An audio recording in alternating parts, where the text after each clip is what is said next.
contracts ever. They even blow off your sidewalks and driveways after each visit. Go green with Natural Lawn. More at naturalawn.com. Portions of the following program may be pre-recorded.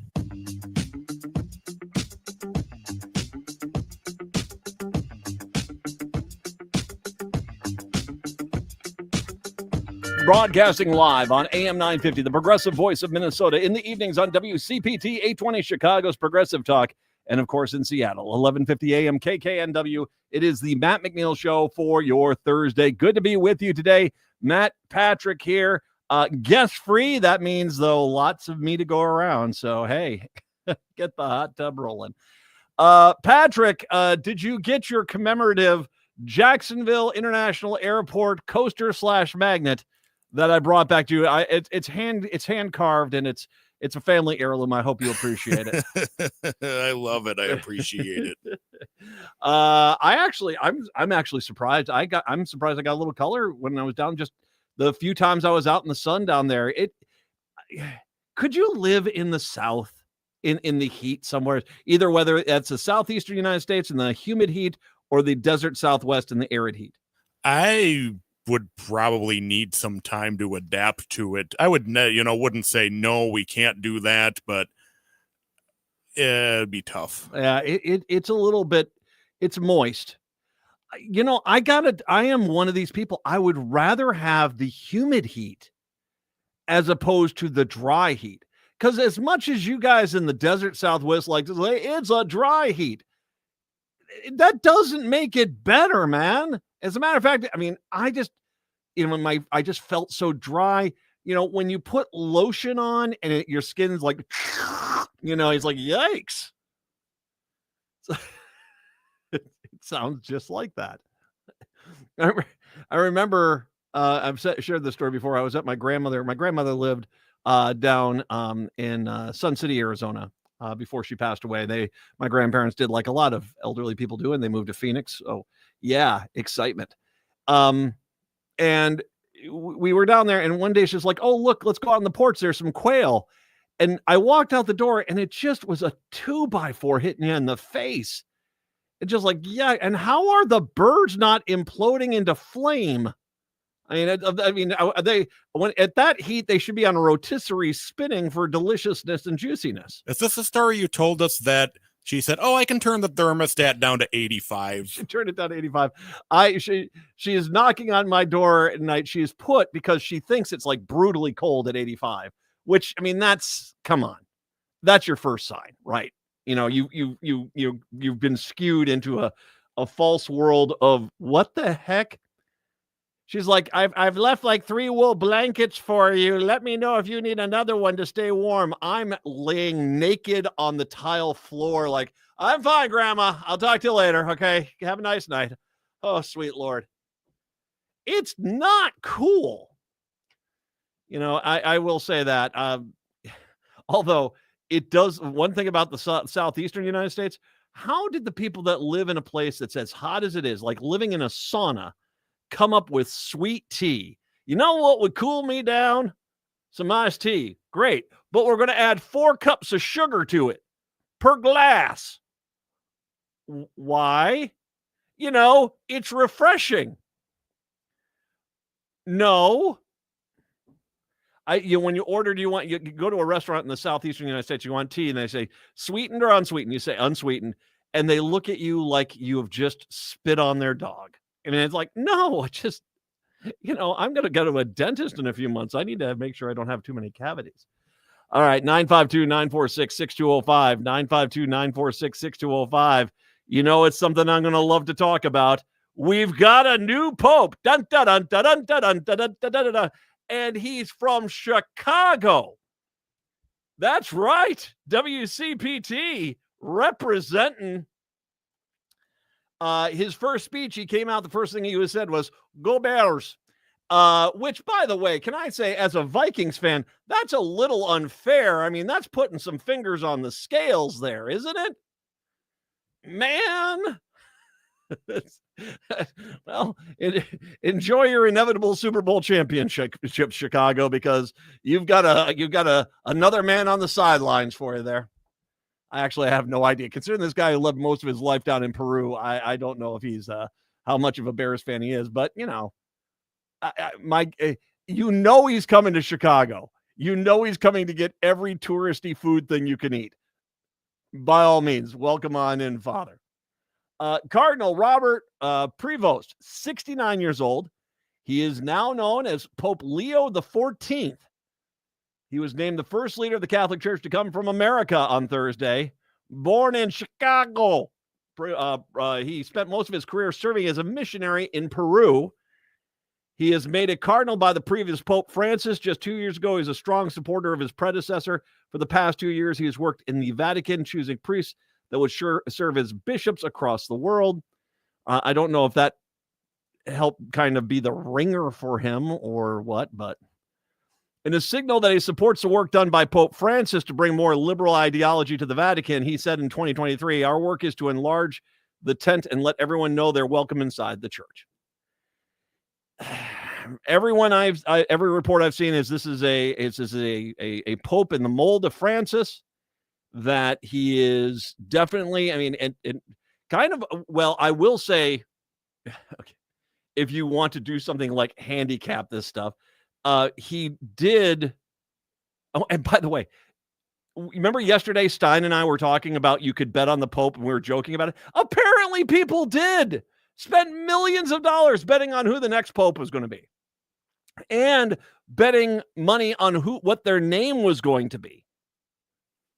I mean, at this point, you really do have a problem. I'm just going to say, if you're throwing down the coin to see who gets who's the next pontiff, I'm rooting for an innocent the 17th. Come on, baby. He is definitely in the vein of Francis. He is definitely more of a liberal. He is a little bit more conservative, particularly when it comes to women serving in leadership positions within the church. He has spoken out against women becoming deacons, but at the same time, he almost was handpicked by Francis, which was surprising because he wasn't showing up on many of the, handicap scorecards. If you can, I guess it's, I can understand our world. Yeah, the people that were being talked about as the primary candidates here to be the next Pope, he wasn't getting mentioned that much. And so the fact that he was there, and he is pretty much, and I think it was USA Today about 2 months ago said that he is pretty much the only chance the United States has at a Pope for in the foreseeable future, because he was the highest ranking, basically, American-born cardinal that had a clearer path. Still was not expected.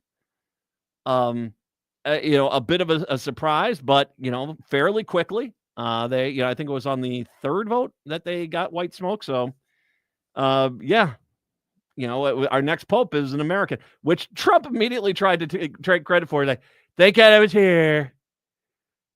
Thank God, because he's made American. I got news for you. He doesn't seem to be a fan of yours.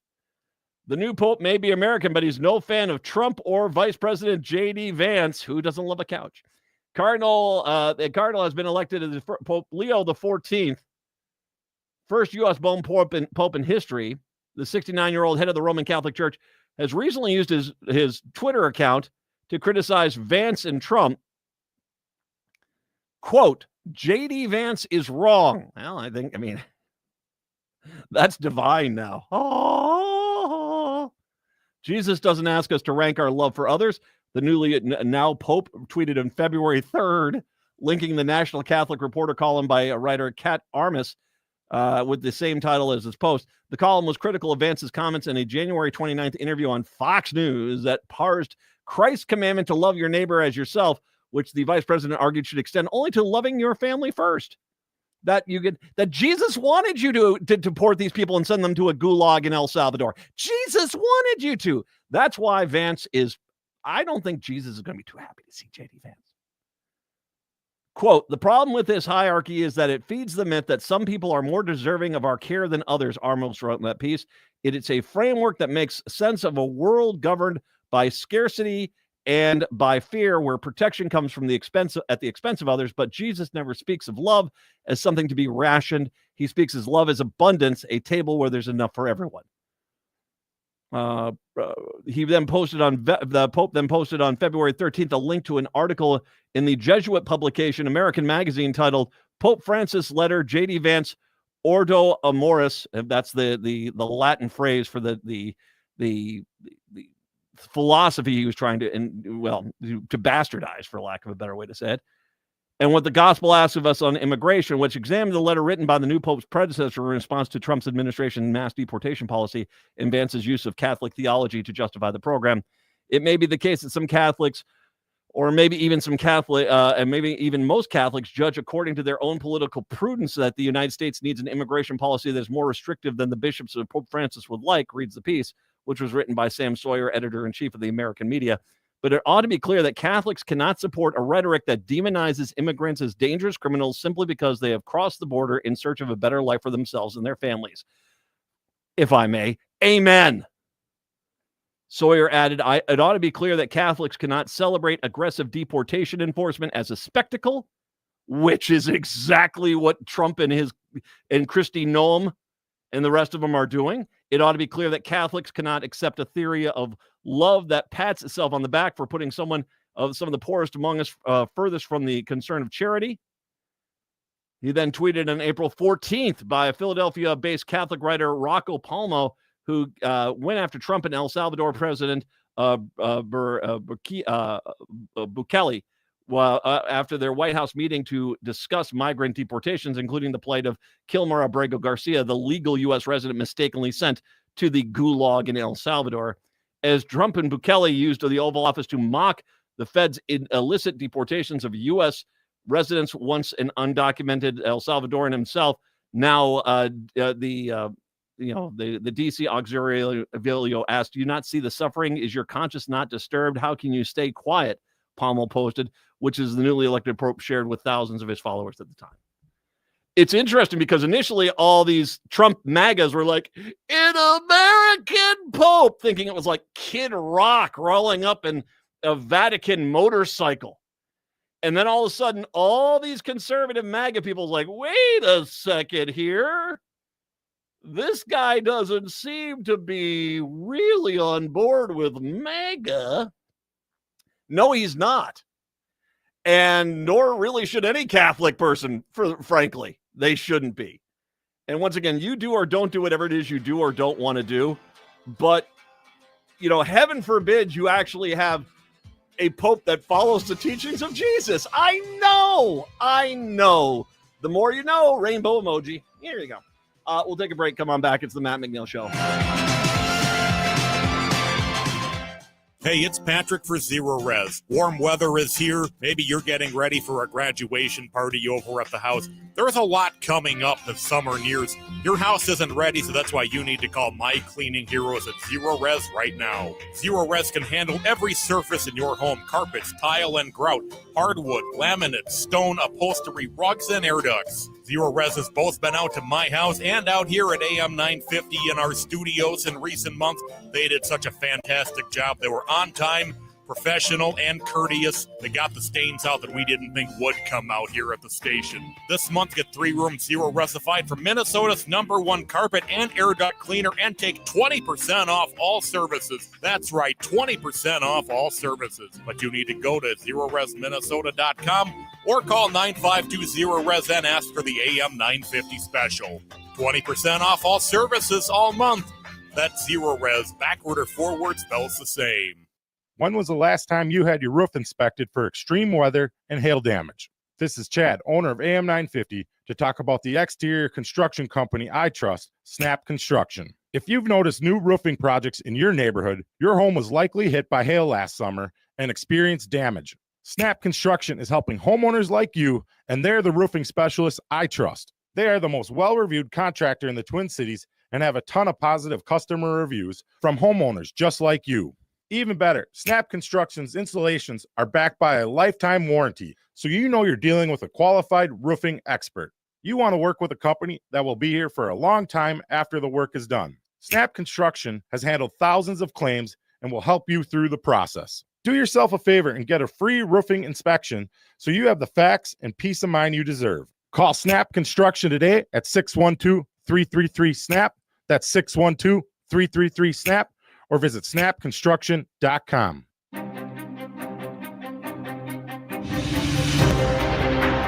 Did you know Ghostbox Radio with Greg Bakken airs 5 nights a week at 10 p.m.? That's 5 nights of talking about ghosts, ufology, Bigfoot, and so much more. We're talking about the paranormal every Monday through Friday with some of the most trusted names in the field. Join us and step into the unknown with Ghostbox Radio with Greg Bakken, Monday through Friday at 10 p.m. Only if you dare. It's no secret that medical care costs are soaring, with nursing home and skilled nursing care costs being some of the highest. You don't have to deplete your savings in order to receive long-term care. At Schroman Law, we work with families to develop and implement strategic planning for medical assistance for long-term care, for assisted living, nursing home care, or home-based care. Contact us today to schedule a free consultation at schromanlaw.com. That's SCHROMEN law.com.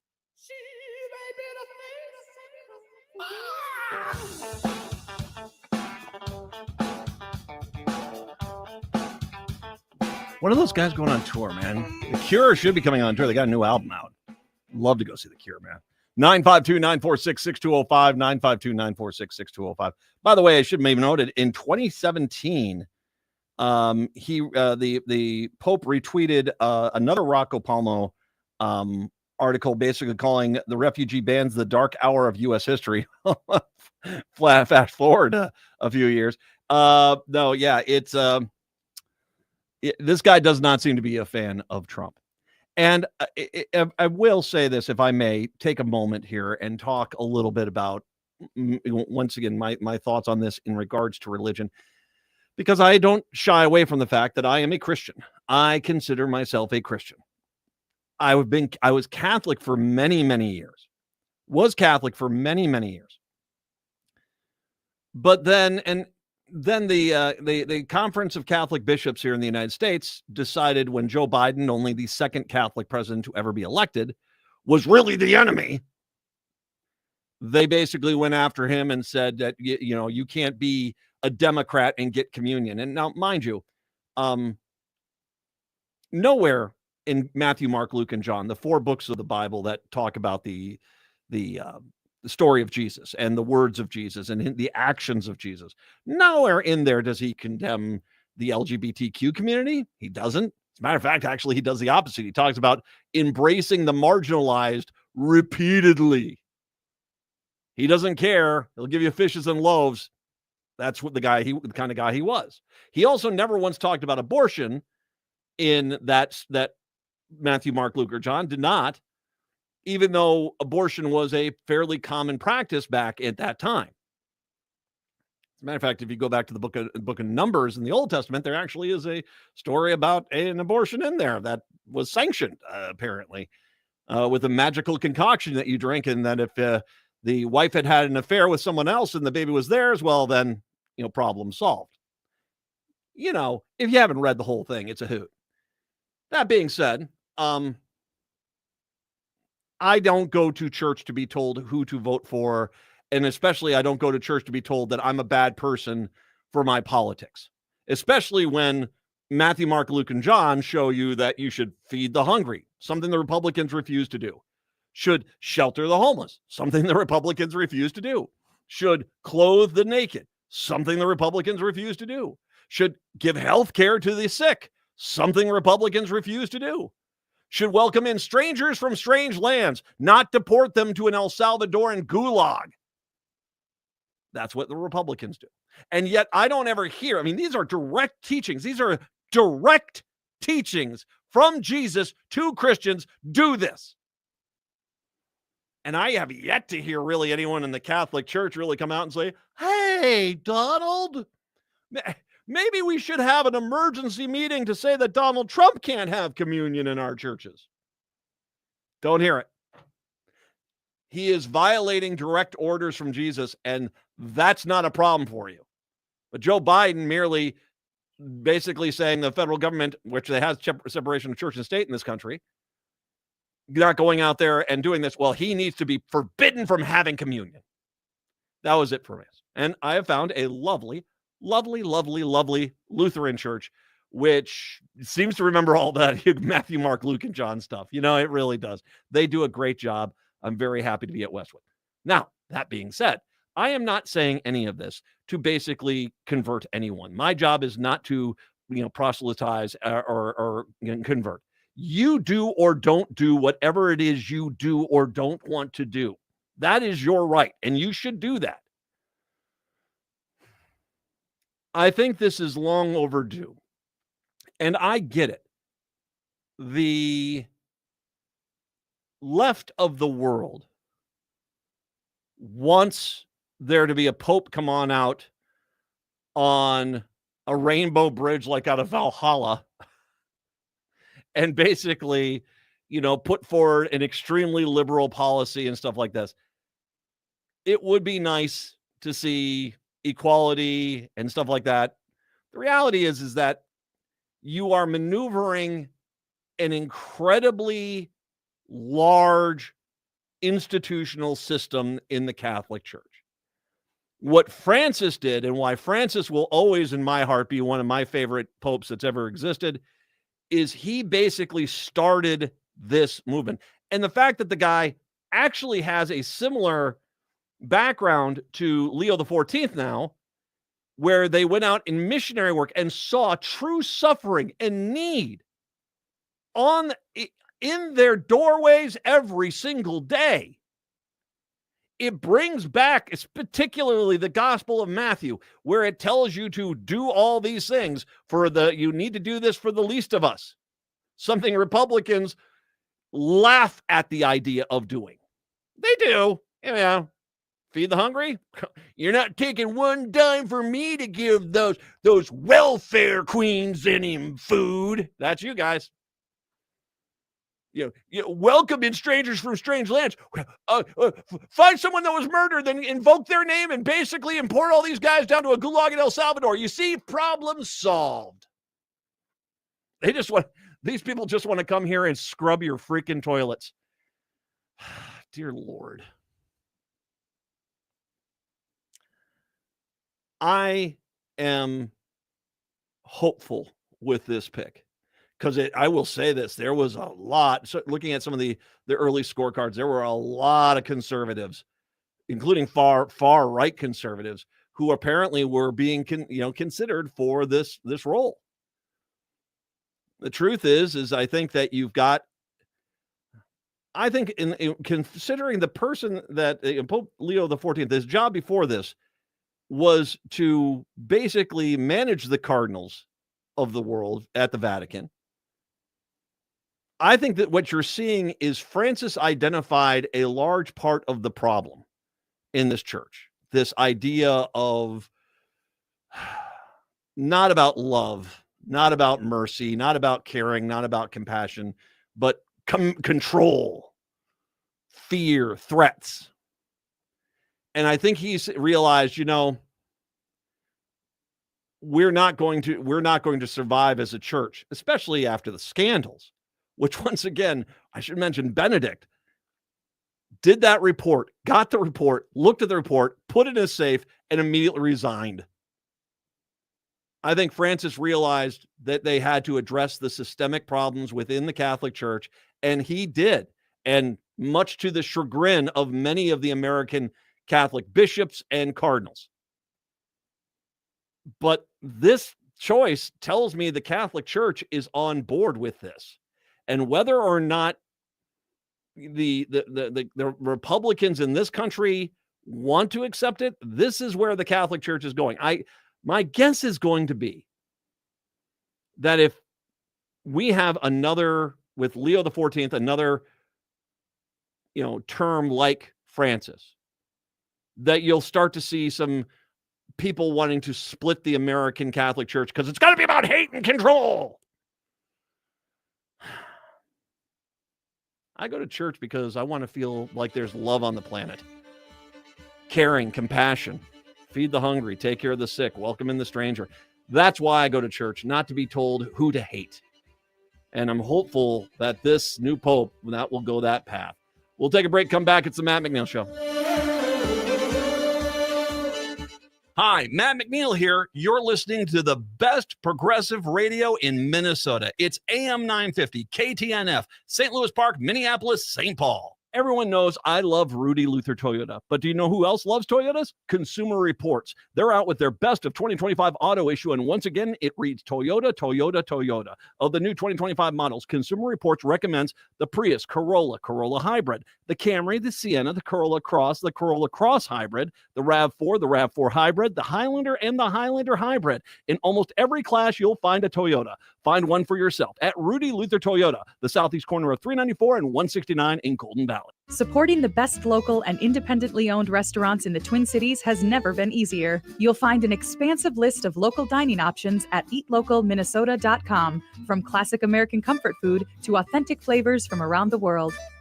Specializing in Szechuan and Peking cuisine, the Great Wall Chinese restaurant has been a local favorite since 1981. They offer one of the most extensive menus in the Twin Cities. Favorites include the sesame chicken, imperial beef, and Peking duck. The Great Wall restaurant is located off 45th and France, with takeout available too. More at greatwallrestaurant.us. Nightingale on 26th and Lyndale is the ultimate venue for unforgettable gatherings. Whether big or small, your event will be a hit with delicious food and drinks served in a warm and inviting atmosphere.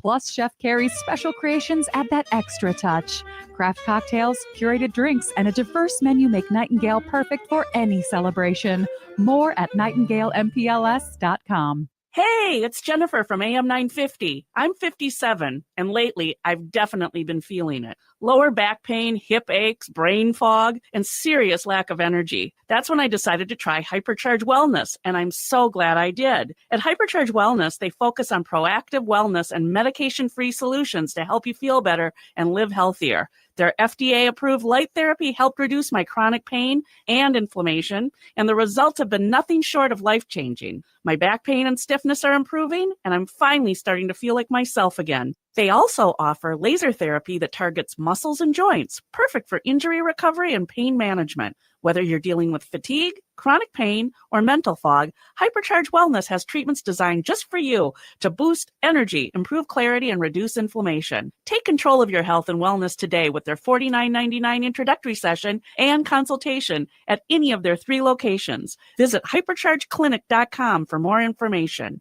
With your AM 950 weather, I'm Brett Johnson. Look for sunny skies today with a high near 72. Tonight, clear with a low around 47. And Friday, sunny with a high around 84. Crooners is your go-to classic supper club, offering world-class entertainment and 4-star dining. Catch top artists in the main stage showroom, Dunsmore Jazz Room, or outdoors at the Belvedere under the stars. Or stop by Maggie's Lounge, where there's no cover and no reservations. Visit croonersmn.com for details. You're listening to AM 950, the progressive voice of Minnesota.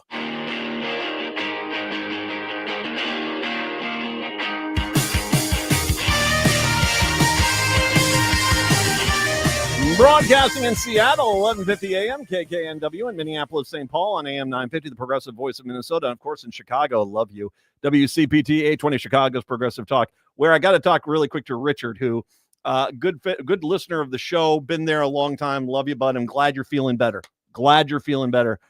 Got good news for you, because you're a South Sider, man. You like those White Sox. Do you remember last year when the White Sox were the worst team that ever existed? Good news, that's probably a one-year deal, because the Colorado Rockies are abysmal. And I don't see them getting to 30 wins, let alone 41. So there's that to look forward to. All righty. Still not the best team. I'll go with the Cubbies. That's just the way it is. But there you go. You can feel better that mark of shame might just be a 1 year, because I can't believe how bad the Colorado Rockies are. That is just there. So 952. I'm glad you're feeling better, Richard. I am very glad. 952-946-6205. 952-946-6205 is the phone number. So I want to take some time. I'll get to the trade deal here in a little bit. But I read this story, and maybe it is the Christian man that I am, at how angry I am at this, and how the people who claim to be the most Christian are generally the least Christian people I know. I was just in South Carolina this last weekend for my brother's memorial. I like coastal South Carolina. Coastal South Carolina, especially where I'm at in the Beaufort area, is very different from a lot of the rest of the state. And especially the further you head inward, the more the Confederate flags get bigger and bigger and more multiple. There's a lot of people there that I think have a really bad idea of what we should be trying to do. And a benchmark of far right states that like to claim that they're Christian is the death sentence, executions. They feel as if it's some sort of justification. Granted, it's not. I mean, they actually changed the Bible with Reverend Billy Sunday back in the 1800s or so to basically, all you people that killed all those people, well, you didn't murder them. Murder is the bad thing. If you just had to kill them because you just didn't want to pay your workers, well, you're still Christian. Give us a donation. That sort of thing. Yeah, it wasn't good. The argument that the pro-execution people like to make is that the executions are somehow far more humane than whatever the person did to their victim. I would say ending anyone's life, regardless of whether you do that with a lethal injection or hanging or by murder, it's not better. It's just different. And this is one of the reasons I am very much against this, is because I don't believe, I'm not a big fan of society signing off on executing people. I'm not. I live in Minnesota. We don't have the death penalty here. Thank goodness. And trust me, I think to a point, if you want harsh punishment, I think it's the kind of executing somebody, put them in a locked room. Okay, I live in Minnesota. We have winter here. You start getting stir crazy in your 1,500 to 2,000 square foot house in December and January just because you're only going out limited amounts because it's so cold. I want you to think about that, and then think about, instead of your house, it being a 8x8 cell.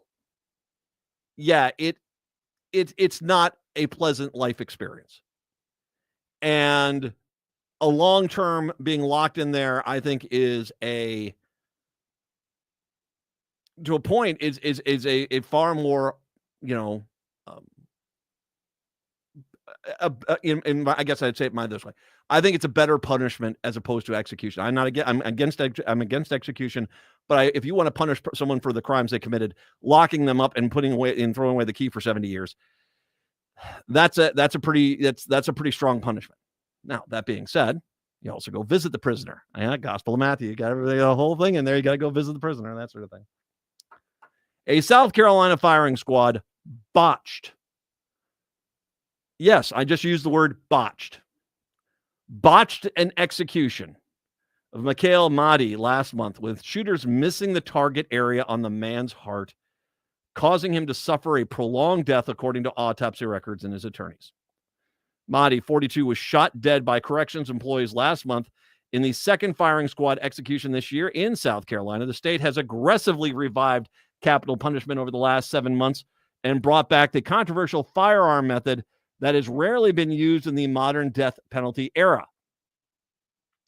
Autopsy documents and a photo reviewed by The Guardian, along with analysis commissioned by Mahdi's lawyers, suggest the execution did not occur according to protocol, that Mahdi endured pain beyond the 10 to 15 second window of consciousness that is expected. Now, I would make an argument too that I understand you got your revenge fantasies. Revenge! I get that.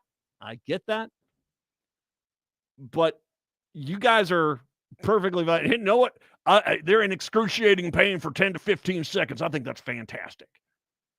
Wow. And you guys say you're Christians, right? Okay. Well.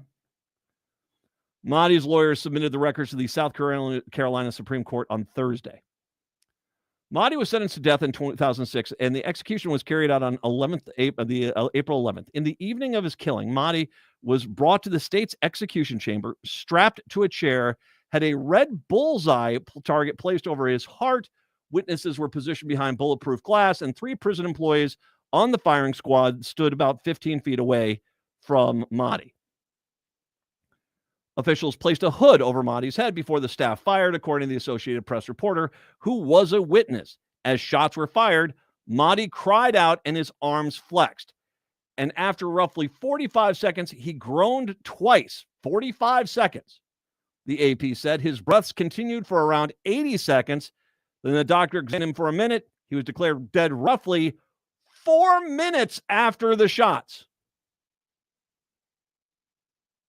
South Carolina regulations call for the shooters to fire bullets in the heart using ammunition calculated to do maximum damage to and thereby immediately stop the heart.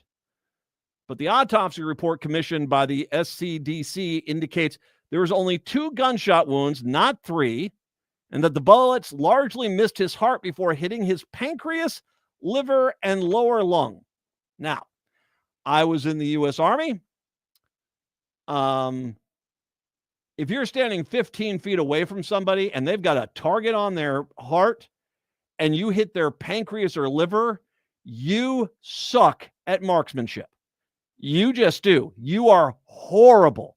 What did you do? Did you just go out there and have a lottery of South Carolina cops who wanted to shoot this guy and say, hey, Phil, I know you've had a beer or two, but you want to shoot your weapon? You're 15 feet away. You're 15 feet away with a target to aim at, and you hit him in the liver and in the pancreas about, just on me right now, I'm going to guess it's about 6 inches low from 15 feet away. You did not bring in marksmen. You brought in contest winners. That's going to be my guess. Seriously, that's going to be my guess. You didn't bring in marksmen to do this. You brought in contest winners because, Cletus, he's been working there for the Greensburg police department forever. He's always wanted to shoot himself, somebody.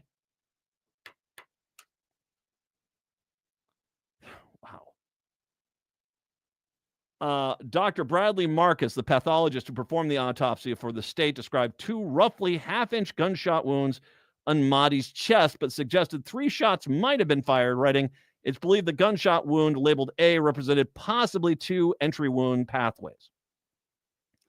But Jonathan Arden, a forensic pathologist, retained that Mahdi's lawyers wrote in a report submitted to the court that it would be extraordinarily uncommon for multiple bullets to enter through 1 wound. Arden also interviewed Marcus for his report and said the state pathologist was surprised to find only 2 wounds and took a photograph to send to SCDC, which clearly showed 2 wounds. Arden said Marcus also acknowledged the odds were remote that 2 shots made a single wound. So we already know that there's something fishy with the state report in South Carolina. Arden says the wounds were the lowest area of Mahdi's chest, near the abdomen. You shot him in the abdomen. You had a bullseye on his heart. The bullets had a downward trajectory that mostly missed the heart. In the firing squad execution of Brad Sigmund in March, the bullets obliterated both ventricles of the heart, but Mahdi's body, there was only 4 perforations in the right ventricle, Arden wrote. Arden said Marcus, too, expected the entrance wounds to be higher and did not expect such damage to the liver. They shot the guy in the liver. Do you remember Saving Private Ryan? It was Giovanni Ribisi. When his character gets shot, that's a liver shot. It wasn't painless. If the procedure is done correctly, the heart will be disrupted, immediately eliminated by all circulation.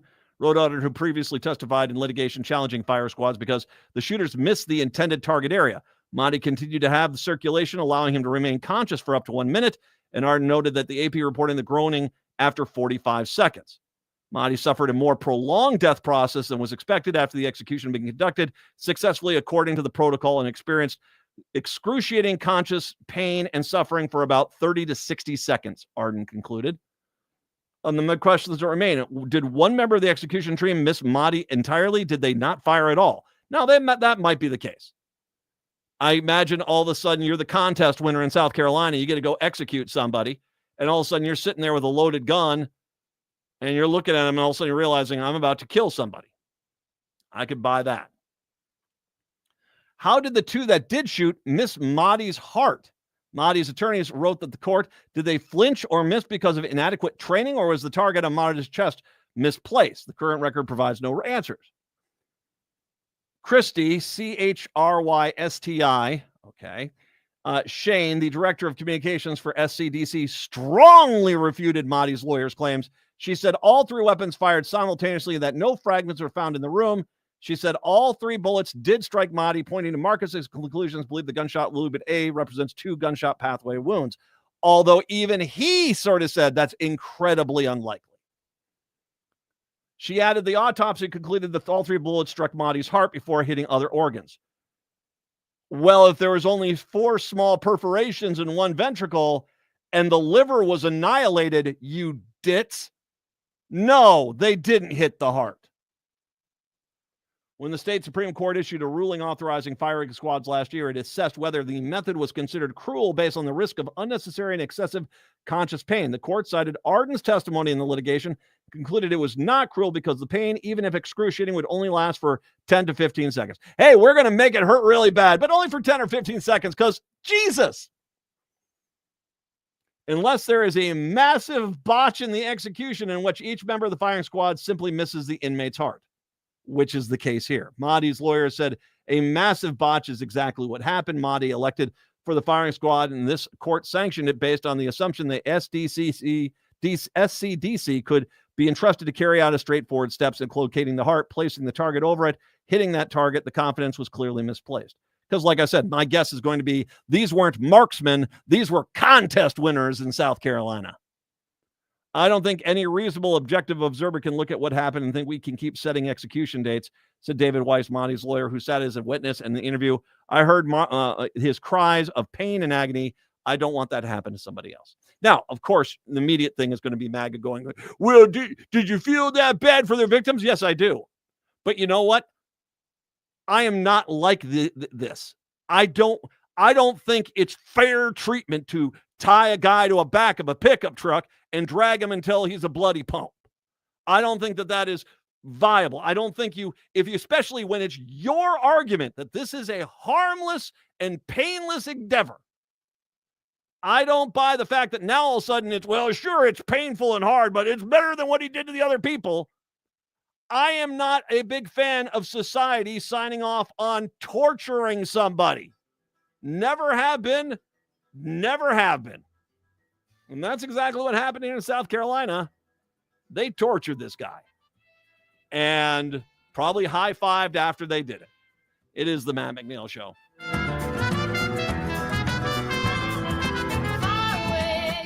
Women, are you ready to empower your wellness? Join Hypercharge Health and Skin Deep Aesthetics for an inspiring evening dedicated to your holistic well-being. It's Empower Your Wellness, an evening for women, happening Tuesday, May 13th from 6 to 9 o'clock p.m. at 7450 France Avenue South, Suite 240 in Edina. This exclusive event is your opportunity to explore innovative approaches to health and beauty with insights from a panel of wellness professionals. Topics include integrative medicine, personalized concierge care, hormone balance for energy and sexual wellness, aesthetics and body contouring to boost confidence, and support for your mental and emotional well-being. Come learn, connect, and take meaningful steps toward a more vibrant, empowered you. Tickets are just $75, and the full amount can be applied toward a future service. Space is limited, so don't wait. Reserve your spot now at hyperchargehealth.com or call 952-247-4785. Empower your wellness because your health, confidence, and peace of mind matter.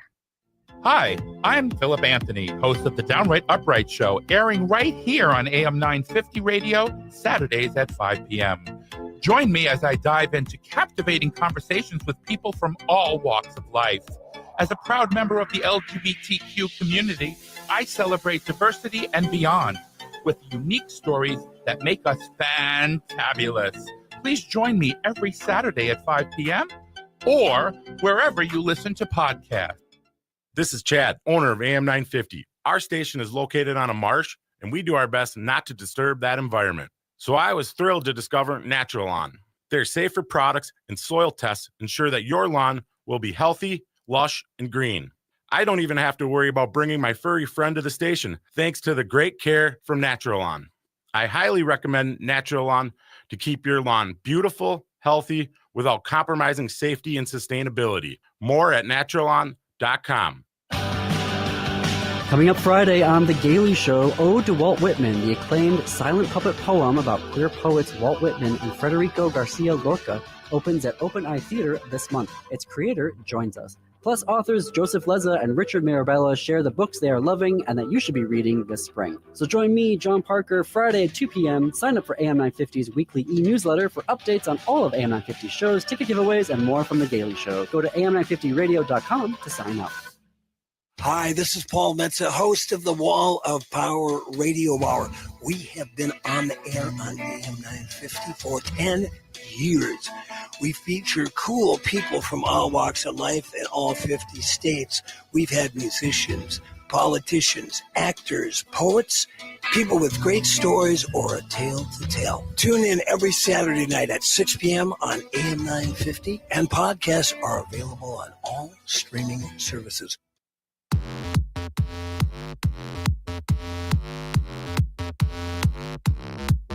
Every night when the sky turns red up above. It is the Matt McNeil Show. By the way, a big happy birthday to our producer extraordinaire, Brett, who is not here. What's he out? Is he anything fun planned for him today? I don't know if he's going to remember what he did this weekend. But Oh.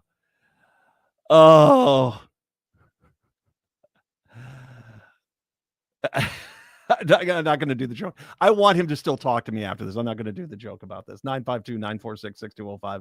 952-946-6205. So Donald Trump acts like, oh, we got the greatest trade deal of all time. First of all, I should mention this is with the UK. This is with Britain. Trump declared on social media that his announcement would be a major trade deal. It's not. It does not have the authority to sign a type of free trade agreement India and the UK just finalized earlier this week. That lies with Congress. Congress would need to approve a trade agreement, which will take longer than a 90-day pause in place on some tariffs. This is an agreement which was revised or cut some of these tariffs on specific goods. What was announced today is only the bare bones of a narrow agreement, as they were talking about, because you knew that this was garbage when Trump sat there and said, this is going to be the most comprehensive trade. No, you could tell he was overselling it, because that's what he always does. He heads to social media and he always oversells this stuff, and it was just never going to be, what he said it was going to be. So it's only a bare bones, narrow agreement. There will be months of negotiations and legal paperwork to follow. Trump had placed an import tax on 25% on cars and car parts coming into the U.S. on top of existing 2.5%. This has now been cut to 10% for a maximum of 100,000 UK cars, which, by the way, matches the number of cars the UK exported last year. Any cars exported over that, though, will be to 27.5% import tax. So basically that, England gets the amount of cars they imported here, and that's likely going to be it, because not many people are going to start buying the cars if they go up to 27.5%. Cars are the UK's biggest export to the United States. The car industry leaders have told the BBC the quota could definitely put a ceiling on the number they can export competitively. 25% tariff on steel and aluminum imports into the United States came into effect in March, has been scrapped as part of this deal. Huge news for firms such as British Steel, which was bought under government control as it struggled to stay operational. The UK exports a relatively small amount of steel and aluminum to the United States, only about 700 million in total. Yeah, sure, fine. However, the tariffs are also covered products made with steel and aluminum, including things such as gym equipment, furniture, and machinery. They're worth much more, though. Basically 5% of UK's imports to the US last year.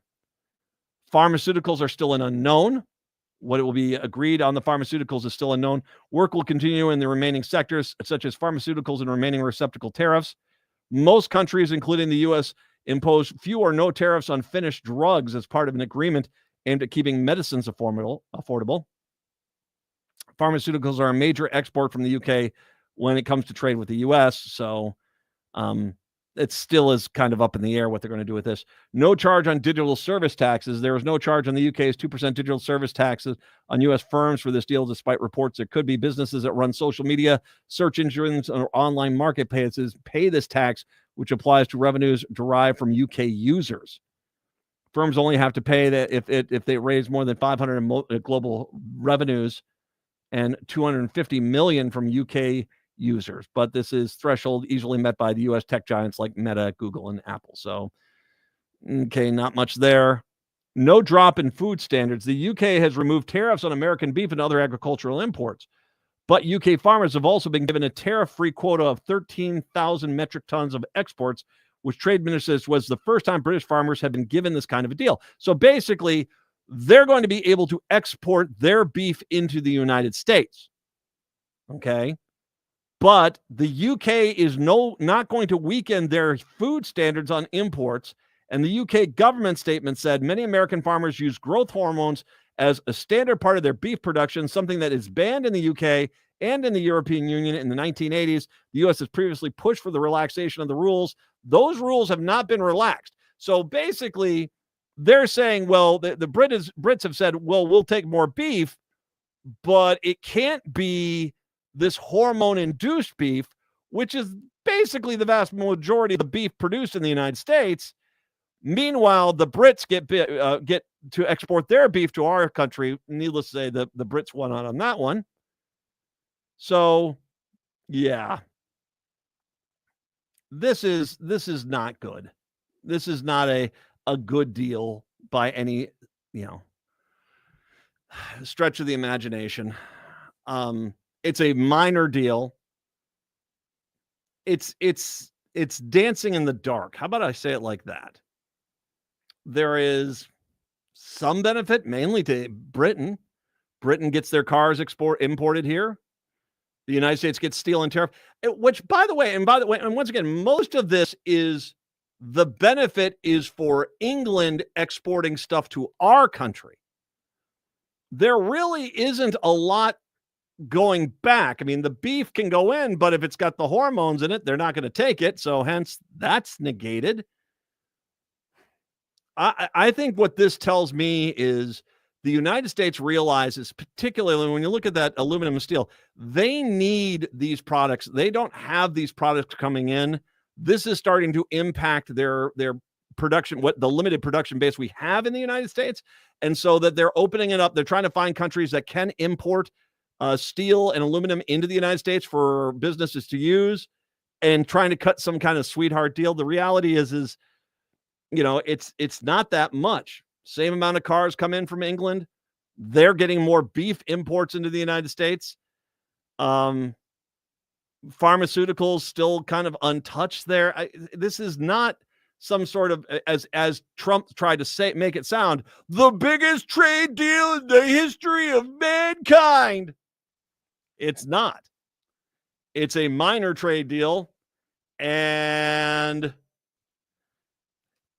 one thing, if I can say, yesterday I was looking at the Dow, and you had major corporations all reporting lower than expected sales. So sales are down across the board.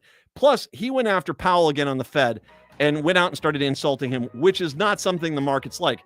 But just the announcement of this quote unquote trade deal, which is not a trade deal, it's just basically some scaffolding, made the stock market rise. The last time I saw actions not equal what is actually going on was 2008. Something wrong with the American economy. Chicago, Seattle, talk to you tomorrow. Minneapolis, St. Paul, hour 2 up next. Arterworld is celebrating its 30th year. This popular free event is the largest open studio tour in the nation, a fan favorite with art lovers, families, and fun seekers alike. With 1,400 artists and 100 locations throughout Northeast Minneapolis, you'll meet potters, painters, weavers, woodworkers, and more. And you'll find all types of art at all price levels. Then there are the terrific bars, restaurants, and breweries in Northeast, plus music, entertainment, and art demos. With Arterworld, you're set for 3 days of wonder. Start planning now. Arterworld is Friday, Saturday, and Sunday, May 16th, 17th, and 18th. Visit NEMA.org. That's NEMAA.org McNeil.org for details. You'll find an artist directory, maps, dining and brew guides, event and music schedules, even info on Metro Transit passes and trolley rides. Plus, new this year, a passport app can win you prizes, a commemorative sculpture and raffle, a special beer from Prize, and 30 featured artists of Art-A-World. That's May 16th through the 18th in Northeast. I'm standing up for the middle class. Tom Hartman here on the Progressive Voice of Minnesota, AM 950, KTNF, St. Louis Park, Minneapolis, St. Paul. AP News, I'm Ben Thomas. The Catholic Church has a new pope. Tricia Thomas is at the Vatican with the news. In an extraordinary move, the College of Cardinals have selected an American from Chicago to be the next pope. Robert Francis Prevost, the 69-year-old, is now Pope Leo XIV, the 267th successor of St. Peter.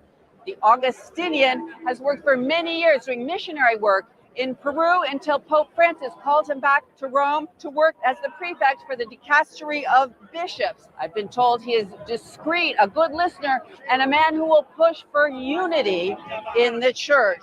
When he came out on the balcony, he immediately spoke about peace and the need for the church to continuously work for peace. The word pontifice, pope, means bridge builder. And everyone here that I've spoken to who knows him and about him in the piazza said he's someone who will build bridges. Tricia Thomas at the Vatican. President Trump has agreed to cut tariffs on British autos, steel, and aluminum in a planned trade deal. He says it will bring the United Kingdom into the economic security alignment with the United States. That's the first of its kind. However, the president's playing down the possibility of other nations receiving similarly favorable terms. Still, stocks reacted positively, the S&P and the Dow each gaining about 0.6% on the day, the Nasdaq 1.1%. The number of Americans applying for unemployment benefits fell last week, and long-term mortgage rates are holding steady, the average 30-year at 6.76%. The Trump administration is asking the Supreme Court to allow it to end humanitarian parole for more than 500,000 immigrants from 4 countries, Cuba, Haiti, Nicaragua, and Venezuela, setting them up for potential deportation. And the nation's infant mortality rate dropped last year to about 5.5 deaths per 1,000 live births. This is AP News. Find mom's best gift at Target. Now through Mother's Day, get up to 40% off gifts for her. Discover trendy apparel and swimwear that'll elevate any wardrobe. Jewelry that'll make her smile shine brighter, and even chocolate that'll turn any moment into something sweeter. There are endless options to choose from to show her she's the best. Hurry! Save 20 to 40% on select apparel, jewelry, chocolates, and more this Mother's Day only at Target. Restrictions apply. Thanks for calling Discover. This is Nia. Hi, Nia. It's Jennifer. Did you know that Discover automatically doubles all the cash back you've earned at the end of your first year? Yeah, I work here. Okay. I was just double checking. Get it? Because Discover automatically doubles all the cash back you've earned at the end of your first year? Oh, you get me, Nia. You could say that I double get you. I guess we've taken it too far. You earn, we match. Discover Cashback Match. See terms at discover.com. I love my Toyotas from Rudy Luther Toyota for one simple reason. I can depend on them. You know they keep you safe, and they're incredibly reliable, fuel-efficient, comfortable, and stylish. The Consumer Reports Best of 2025 edition has 10 Toyotas as best buys in affordability. Toyotas are some of Consumer Reports' highest-rated certified pre-owned vehicles, and Rudy Luther Toyota's service department is the one place I take my Sienna for all of its maintenance needs. Toyotas are fantastic vehicles because they're fantastic vehicles. See for yourself at Rudy Luther Toyota off of 394 in Golden Valley. Hey, it's Tom. Even though I don't live in Minnesota, I've spent enough time there to know how quickly the weather can change. One day it's sunny and the next you're preparing for severe weather. That's where solar plus battery storage from All Energy Solar comes in. With this power-saving combination, you'll gain energy independence and stay connected through blackouts, emergencies, or extreme weather. Solar plus battery storage is perfect for rural areas where power outages are more common, or for anyone tired of worrying about rolling blackouts. And with plenty of incentives still available, All Energy Solar will work with you to make sure you get the most savings possible. For over 15 years, All Energy Solar has been a trusted partner in helping Minnesotans move to affordable, renewable energy. They offer the best battery technology and their own licensed electricians and contractors to ensure top quality installation. So stop paying the utility company and start generating and saving your own power. Get a free consultation today at allenergysolar.com. With your AM 950 weather, I'm Brett Johnson. Look for sunny skies today with a high near 72. Tonight, clear with a low around 47. And Friday, sunny with a high around 84. With Natural Lawn, you get more than lawn care, you get peace of mind. Their eco-friendly approach uses safer products, fewer chemicals, and expert soil testing for a lush, healthy lawn. No contracts ever. They even blow off your sidewalks and driveways after each visit. Go green with Natural Lawn. More at naturallawn.com. Portions of the following program may be pre-recorded. Hour number 2 of the show on your Thursday. Matt and Patrick. Hey, it is a love fest on the social media pages. I am kind of surprised, frankly, of the followers. I'm very grateful. I am very grateful. Facebook, we just basically broke 10,000. We have 10,000 followers of the Matt McNeil Show on Facebook. May God have mercy on you. I'll say this. I'm at 13,700 on Blue Sky, which is the primary posting spot I'm at right now is Blue Sky. And once again, I haven't posted on Twitter since the election. Still have, 3,800 followers there. I still have to ask the question of why any non-far right MAGA person is posting on Twitter. All you're doing is giving validity to Elon Musk. And Blue Sky is fantastic. You should be over on Blue Sky. Oh, I get, and like I said, oh, my followers, I don't want followers. I felt the same way for a long time. I've got over 3 times as many followers on Blue Sky than I ever had on Twitter. So, it's come on in, the water's fine. So there, and then I'm on Threads, and that's 1,500, maybe almost 1,500, something like that, and on Threads, which before Zuck met with Trump at Mar-a-Lago in November, I was at 1,700, and all of a sudden I lost like 500 people right away, but I'm back up to about 1,500 there. And of course, I'm on Mastodon, which not many people on Mastodon, but I'm on Mastodon. I still post there every day. So find us on social media. Blue Sky is the one you're going to find the station page. You're going to find all the other shows are on Blue Sky. Most of us, that's where we're at. Blue Sky is where you want to be. Matt McNeil Show on Blue Sky. Come on in. The water's fine. 952-946-6205. Minnesota remains one of the best states in which to live, according to the latest rankings from U.S. News and World Report. That screams Republicans. Actually, it's awesome in Minnesota. The publication's 2025 rankings placed Minnesota at number 4. The same position was ranked in last year. The list was topped again by Utah, followed by New Hampshire and Idaho in second and third. I have a little problem with Idaho there. I'll come back to that in a second here. States are ranked basis on the 71 metrics across a number of categories such as economy, healthcare, opportunity, education, infrastructure, crime, and environment. Year-to-year comparisons should be made with caution, the publication says, as it changes the weighting of each category each year, with education and healthcare weighed the highest this year. Overall, the upper Midwest fared well in the latest ranking. Minnesota was the highest performing state in the region. Nebraska was one place behind us in 5th. South Dakota in 8th, North Dakota in 12th, Iowa in 14th, and Wisconsin. Thanks, Republicans. You're at 17 now. You guys used to be right up there with us all the time. In Wisconsin, you guys used to be PB&J with us up here in Minnesota. And thanks to Republicans being in charge of your state, you're not on a 17. U.S. News and World Report notes that Iowa slid from 6th to 14th over the past year, which was in part due to the rise in poor air quality, but also suffered more heavily weighted categories such as economy and healthcare, with the publication noting that its GDP and job growth declined while its infant mortality rate rose. Once again, thanks, Republicans. And by the way, you think it's bad now. Wait until the entire sure, you've got to deal with some cows that can't be the hormones and it can go to the UK. Trust me, I don't think the rest of the world's going to be looking for U.S. made products. I just don't think that's the case. Other Midwestern states found themselves lower ranked. Missouri was 31st, Indiana 33rd, Illinois 36th, Ohio 38th, and Michigan is 43rd. Minnesota scored consistently in most categories. Its highest ranking was 7th, coming in the form of opportunity. Welcome on in.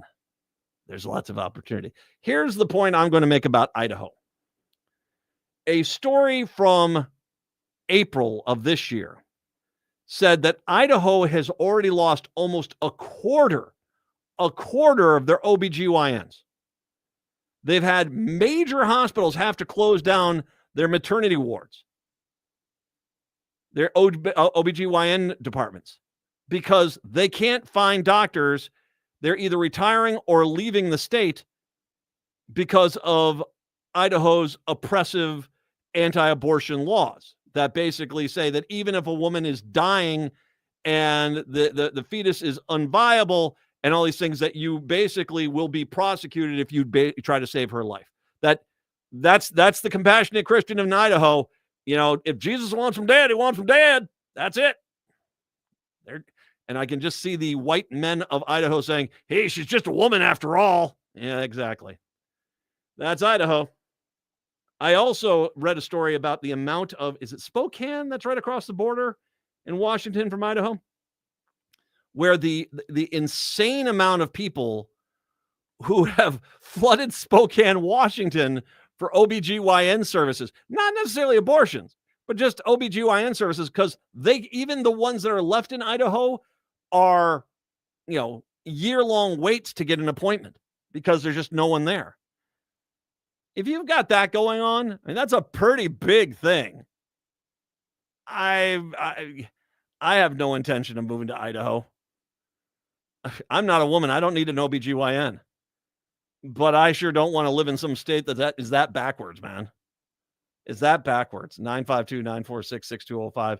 952-946-6205. Still, though, I should say that Minnesota might maybe next year stumble down the ratings because we do have a little bit of problem occasionally with some racism. It's out of KTTC. Nearly 1 week after Shiloh Hendricks started a crowdfunding effort to raise money in the aftermath of a now viral video, additional concerns are surfacing over some of the language appearing on her campaign page. The video from last week featured a woman directly reported racial slurs towards a child she said stole something from her child's diaper bag while at a city park. Hendricks identified herself on a Give, Send, Go page launched to raise money, where she wrote she needed to protect her family from online threats after she called the kid out for what he was. What she says that she had the right to call him was the N-word. During a one-on-one interview with Give, Send, Go's co-founder Jacob Wells, the comment feature has been disabled on Hendricks' page. He said the decision was made by the Christian crowdfunding organization after some of the comments included inappropriate and vulgar language. Currently, donors to Hendricks' cause can include a name to go along with the financial contribution. Some of those so-called names include words and phrases with racial undertones. So, and this is I actually got into it a little bit with Give, Send, Go on Blue Sky, where they're trying to argue, it's like, we want to pray first. And I want to, I believe in praying for people too, but I'm not going to use myself to validate anti-Christian behavior, which you guys were doing. And I said, I believe at the end of it, I said, and by the way, you might want to clean up your comment section because it was N-word, N-word, N-word. Every racist in the country was sending, money to her because, this is really what we should be doing. The KTTC reached back out to Give, Send, Go on Wednesday. A spokesperson indicated a statement on this matter would be provided to our reporter. They have not yet seen it yet. So it's basically, they disabled the comment section, but you could still put your name, and the racists just started putting the N-word in where their name should go. And there you go. According to the company's terms of use section of its webpage, campaigns that are racist, hateful, potentially libelous, support or promote physical violence, or intended to financially benefit individuals for the commission of violent crimes are not permitted. Well, then why is Shiloh Hendricks' campaign still up on your page, dude? I mean, you guys claim to be Christian. This is a very anti-Christian person. And I get it. You say, well, we want to look past this. But no, this is a pretty anti-Christian. You are saying you're helping a woman who screamed the N-word at black people. That is your Christian cause du jour. Give, send, go. Because I don't think that I'm somewhat familiar with the Bible. I don't remember that part. The policy goes on to read, all campaigns are subject to internal review and compliance, and Give, Send, Go reserves the right to cancel or suspend any campaign for any reason. Hendricks has collected nearly $750,000 of her $1 million fundraising goal. As of Monday, Wells said no money has been paid out, though. KTT's reported on Monday that Rochester police had concluded its investigation into the incident and turned over its findings to the city attorney to determine if charges ought to be filed. Rochester City Attorney Michael Spinder Craig confirmed Wednesday there is no update to share at this time. All right. This on the heels of a story out of the Strib. Local and state leaders gathered in a town hall sponsored by the local branch of the NAACP on Wednesday in Rochester to condemn the woman shown in the video who made those slurs and call on city authorities to charge her for attacking the child. We absolutely refuse to live in a world where our most vulnerable children can be taken advantage of, can be spit on, and we say nothing, said the Rochester NAACP president, Wale Ellenbeatty. Rochester police turned over its investigation of the video earlier this week for possible charges. Rochester city attorneys and the Olmsted County Attorney's Office are weighing what charges, if any, to file in the case. Community leaders across Rochester and Minnesota have condemned Hendricks' actions in the video. Mayor Kim Norton spoke at a rally to about 100 people in front of City Hall on Monday, while Rochester Schools Board member Stephanie Whitehorn called out Hendricks for her callous behavior. There's really not any justification for any adult at any point to speak to any child in that manner, Whitehorn said during a school board meeting Thursday. It's completely unacceptable. Minnesota Attorney General Keith Ellison sent a statement to be read at the town hall, writing that the video is a reminder that there is more work to be done in Minnesota, less hateful and more to make Minnesota less hateful and more inclusive. We've seen a normalization of racist speech, hateful actions, and cultural division. Ellison wrote, "This is not normal. This is not acceptable." The boy's parents in a shared statement expressed support for punishing Hendricks. We demand that these responsible for this tragic event, the unimaginable pain that has been affected on our beloved our beloved child, to be held fully accountable, the parents wrote. The parents are also asking for privacy, saying they have faced threats. It's one thing that, going back to what Ellison wrote, we have seen a normalization of racist speech. And we need to once again talk about how Rochester, this seems to be a recurring problem down there. And you guys keep making excuses for it. And you're sure you're going to put out your press release saying, we really, really, really, really, really, really, really, really, really, really, really, really, really don't like this, but we're not going to do anything to stop it. And the problem that you have is that this is a hate crime. From what I saw on that video, bleach blonde dye job there, basically screaming at, the N-word at people and proudly bragging that, what was the term she used? Well, I'm only describing him. She admits to doing it and says, well, if he doesn't want me calling him that, then he shouldn't act like that. That is a hate crime. This is really doesn't seem to be really a question here. It just doesn't. And yet I think right now in Rochester, they're doing everything in their power to, well, we're going to put, how many reelies did we put in the last press release? 17. We're going to put 19 in this time and let her go.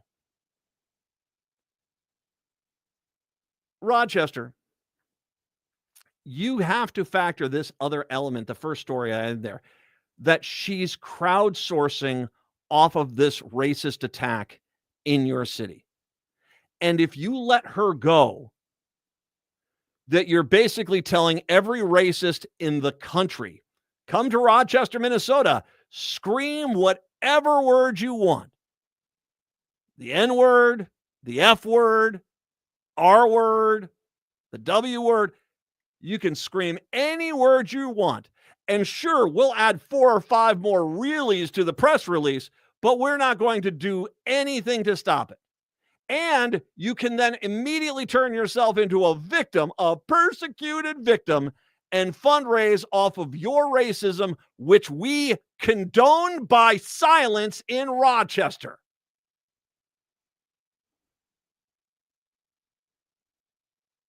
The only reason you're not prosecuting this is because you're afraid of upsetting other people you know agree with it. Ignoring the fact the vast majority of us don't agree with this sort of thing.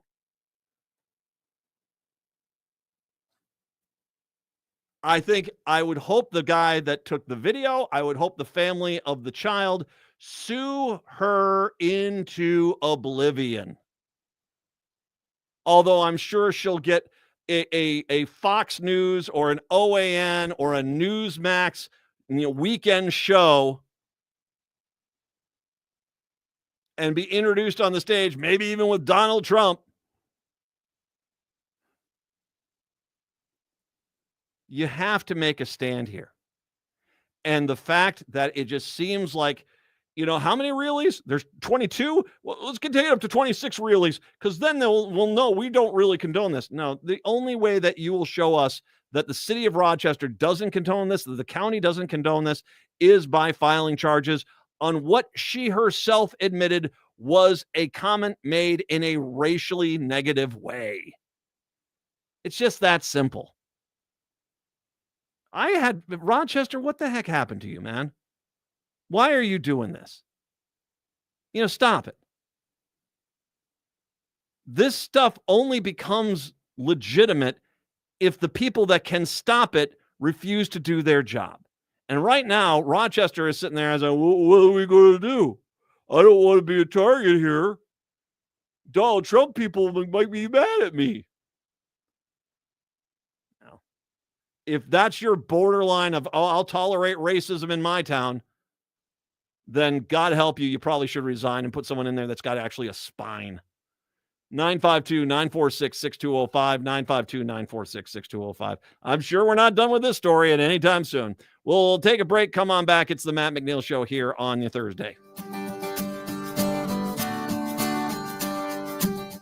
Is your remote workforce putting your company at risk? Cyber criminals are targeting your employees with COVID-19 inspired emails and attacking businesses like yours. Hi, Mark Sommerfeld from Rymark. Rymark has the tools and expertise to enable your employees to work securely from home. If you need help getting your staff to work remotely and securely, call 651-328-8900 or go to rymarkit.com. That's 651-328-8900 or rymarkit.com. Hey, it's Patrick for Zero Res. Warm weather is here. Maybe you're getting ready for a graduation party over at the house. There's a lot coming up as summer nears. Your house isn't ready, so that's why you need to call my cleaning heroes at Zero Res right now. Zero Res can handle every surface in your home: carpets, tile and grout, hardwood, laminate, stone, upholstery, rugs, and air ducts. Zero Res has both been out to my house and out here at AM 950 in our studios in recent months. They did such a fantastic job. They were on time, professional, and courteous. They got the stains out that we didn't think would come out here at the station. This month, get 3-room Zero Resified from Minnesota's #1 carpet and air duct cleaner and take 20% off all services. That's right, 20% off all services. But you need to go to ZeroResMinnesota.com or call 952-0-RES and ask for the AM 950 special. 20% off all services all month. That's Zero Res. Backward or forward spells the same. End-of-life decisions are not easy to make. Hi, I'm Mary T. of Mary T. Hospice Care. It's important to make sure that this difficult time is meaningful and comforting to you and your loved ones. Our hospice team provides an individualized program of physical, emotional, spiritual, and practical care so your loved one is comfortable and not in pain. At Mary T. Hospice, we understand that choosing the right hospice care provider can be overwhelming, but we're here to assist you. Learn more today at marytinc.com. Turn to Auto Technical with your vehicle donation. Even though Auto Technical is a small nonprofit, we have helped more families with transportation than any organization in Minnesota. Since '94, we have reconditioned donated vehicles, so they have a higher tax benefit.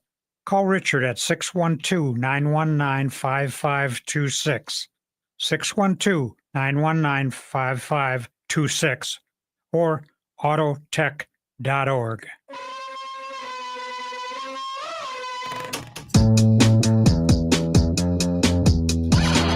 It is the Matt McNeil Show. 952-946-6205, 952-946-6205. Should mention Mother's Day, and once again, and I'm going to beg you, implore you, if you've got young kids, trust me, Mother's Day comes up here and you're like, what do I do? Go to the Park Tavern. They've got the great brunch out there. You don't have to worry about cooking. You don't have to worry about cleaning, because once again, if it's Mother's Day and you got younger kids, that kind of falls onto you, dads. So, or, whomever. But it falls on you so that, mom can take the break. And you can do that. Park Tavern's got all the food. They'll take care of all the cleanup, and they get an hour of bowling. And I try to remember. I went back and looked at photos. I think I did the Mother's Day brunch over at Park Tavern 7 times with my kids, and it was a blast every time. The kids just loved it. I actually did not bowl most of those times. I think I bowled only once or twice. I let the kids go on out there and just have mom time and go bowling, and I got to sit and watch and enjoy.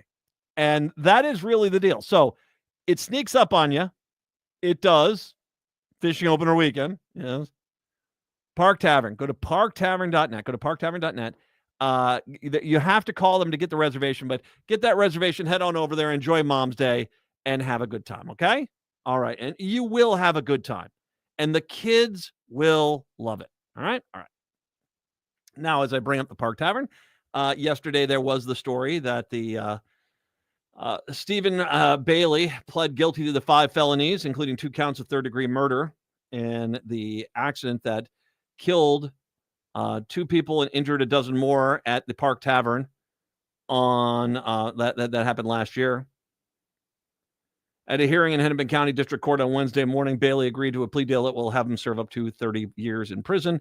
He accepted responsibility for the murder of Christina Folkerts and Gabriel Harvey, and also pled guilty to 3 counts of felony criminal vehicular operation causing great bodily harm for the crash on September 1st. The senior assistant Hennepin County attorney, Crystal White, said the plea agreement asks that Bailey serve between 25 30 years. They'll seek the full 30. So yeah, they had the court case. He goes in there. I mean, it was, like I said, a few days before he was going to go to trial, and I think that I'm kind of surprised he drug it out this long. But I, of course, as you know, and I've talked about this extensively, have personal problems with drinking and driving because my back was broken about 2.5 years ago by a drunk driver as I was heading back home from this radio station. And I still today, I mean, it's interesting. I go down and visited family this last week in South Carolina, and I get that question a lot. How you doing? Is the recovery going? I still have a numb spot in the middle of my back. I'll never have feeling in that area again. I still have a hard time bending over to pick up things off the floor because of the rods and bolts I've got in my spine, because my T5 and T6 vertebrae were cracked by this drunk driver. I go back and I look at the amount of effort it took for me to come back from this, and just going over to the Edina Dome and walking over there, until I got up to where I could do a few miles, and then going to the Y and working out there and start weight training again. And that was a long freaking time, man. That was a long time. I know the direct impacts of drinking and driving. I am grateful that I can walk. I am grateful I am alive because, as I've said before, if not for the structural integrity of a Toyota and Sienna getting hit at 35, 40 miles an hour from behind, I wouldn't be here right now. We have an epidemic on our roads. I talk about this all the time because I am hyper aware of these stories when they come up of drinking and driving, and you kill 3 people. And as a matter of fact, I recently was there, the guy that, the sentencing of the one guy who killed 3 people drinking and driving, I think was up in Pine City. He's up in Pine City, killed 3 people, and he got like 1.5 years in jail for killing 3 people drinking and driving. We need much stronger laws. That's why I want to say, and I'm going to make sure everyone hears this. I'm going to start off, you prepare yourself. Republicans, thank you. Thank you very much. I really appreciate your leadership on this issue. I really appreciate your vote on this issue, along with a lot of the DFL or Democrats, because this is a problem. I appreciate both the Republican Party of Minnesota and the Democratic Party for uniting on this issue. The Minnesota House passed a more stringent DWI laws for repeat offenders. The bill, sponsored by Representative Larry Kraft, the DFL from St. Louis Park, passed the House 123-5. The Senate voted to pass the bill shortly after Bailey's plea hearing on Wednesday. It passed 67-0. So the entire Senate was on board, and outside of 5 people in the House, everyone else there. So a lot of Republicans, thank you very much. I appreciate this. A lot of Democrats, DFLers, especially Representative Kraft, well done. We need to do more.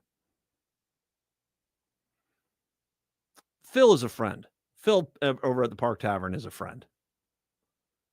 I've been up there myself. I can't tell you how many times I've been on that patio watching musicians, some musicians I even know, playing there. This hurt so bad to see such carnage in a place of joy and happiness. And I'm glad we're starting to see change here.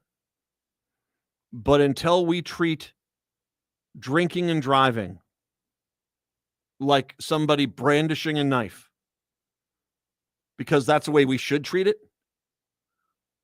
then we're going to continue to have this problem. And don't get me wrong, I understand alcoholism is a disease and it's hard, but it's not an excuse to kill people, period. End of story. Hope this guy gets a full 30. And nice job, Republicans and Democrats, working together on this bill, because you're trying to make Minnesota safer, and I see that. And I see that in all of you. Thank you very much. 952-946-6205, 952-946-6205. We'll take a break, come back. Matt McNeil Show on your Thursday. J&S Bean Factory is a native-owned, community-supported, cozy, artsy coffee shop which offers roasted on-site beans, live music, and baked goods. Relax in the beautiful outside patio. City Pages writes, voted top 10 coffee shops.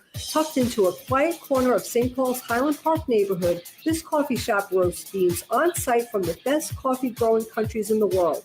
Located at 1518 Randolph Avenue, St. Paul. The good stuff. Greg Bakken here. Like you, I love good, fresh, delicious food. So I want to tell you about this treasure in Roseville called Maverick's Real Roast Beef. Maverick's has the best roast beef sandwiches I've ever had. Made fresh every order. Add fries or onion rings dropped in the fryer when ordered, and you have a winning combination.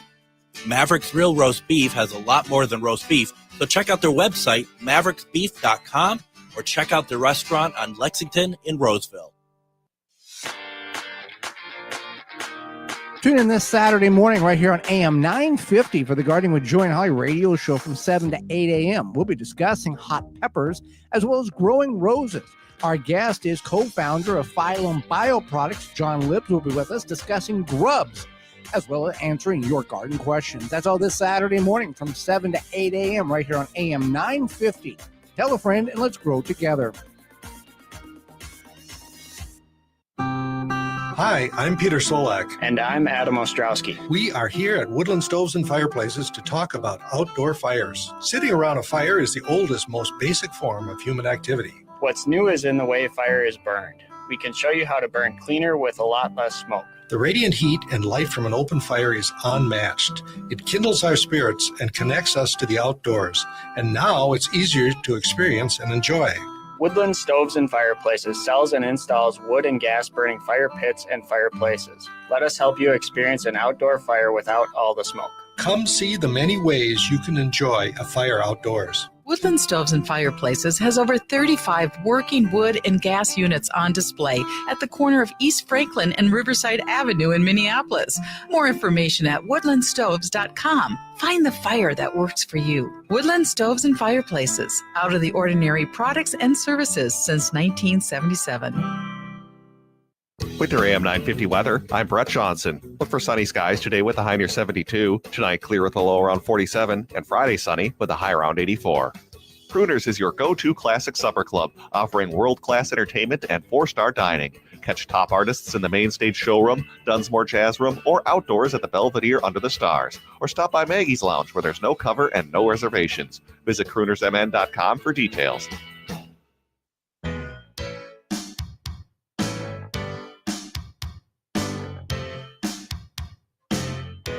AM 950, the progressive voice of Minnesota. I'm sorry. Every once in a while, I just get caught up. Hey, that's Talking Heads. I love talking. I like my music, man. 952-946-6205. 952-946-6205. By the way, going to be hot next week. I'm a little hesitant. I got to turn on the AC. I got to hope that sucker fires up today. Yeah, it's going to get warm next week. So just keep that in mind. Next week's going to be a bit of a scorcher. New and new-ish rental properties in St. Paul will no longer be subject to the city's 3% cap on yearly rent increases. The St. Paul City Council, on the behest of the Mayor Melvin Carter, voted 4-3 on Wednesday to permanently exempt new construction and rentals built after 2004 from the rent control ordinance, which voters approved by a ballot measure in 2021.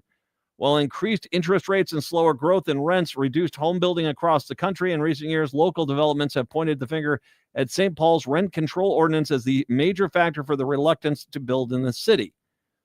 Since the council first implemented the ordinance in 2022, construction has dropped off the cliff. In 2024, 80% fewer housing units were built in St. Paul compared to the previous 3-year average, according to the MinPost analysis.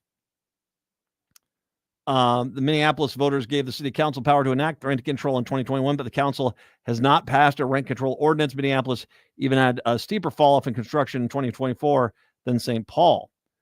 St. Paul's rollback of the ordinance is a bad sign for rent control advocates in Minneapolis who have pushed for the council to implement rent stabilization for years. Prior to the Wednesday vote, the St. Paul City Council weakened the rent control ordinance in other ways. In 2022, the council permanently exempted affordable housing developments, gave new construction a 20-year exemption, and instituted vacancy decontrol, which allows landlords to raise rents by more than 3% when tenant moves out. Landlords could also request permission from the city to raise rents by more than 3% of their expenses rose significantly. Just do me a favor, okay?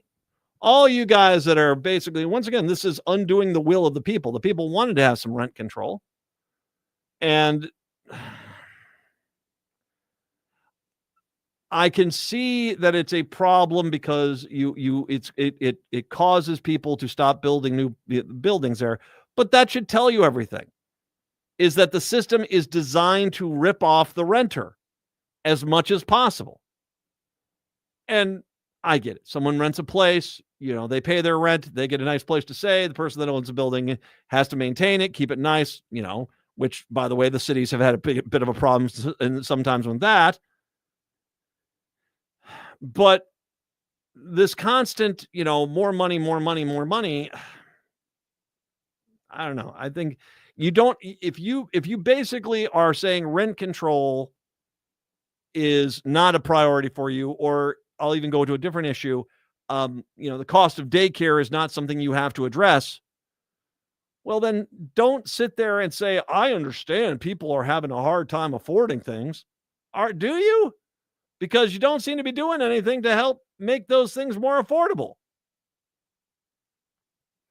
And I've said this before, I've had some personal experience with the people that own rental properties, and there's a lot of ick there. There really is. And I get it. They look at it as money, money, money, money, money, money, money. But it's there aren't a lot. If you get to a point where the public is saying, no, this needs to be put in place, that should tell you that there is clearly a problem within the public perception of what's going on. And you guys saying this, regardless of whether it's Republicans trying to undo paid sick leave down, was it paid sick leave down in Missouri or something of that nature that the voters approved, well, or legalized abortion down in Missouri. You guys can try to undo all this all you like. The reality is the voters are saying it's bad. And this kind of goes back to something I was talking about yesterday in regards to the paid sick time off that 6 Democrats sided with the Republicans and voted to neuter basically in the state of Minnesota. The reason why you guys had to pass those bills in 2023 is because the private sector was not doing anything to help people with sick time. So there comes a responsibility here that, as opposed to just saying to landlords, we're so sorry the voters hate you, I think you should probably do something a little bit more, because I guarantee you all those 4 people in St. Paul who voted to basically undo this are going to be the first ones out in front of a camera saying, I get it, the cost of things is expensive, but we're not going to do a damn thing to stop it. Have a nice day.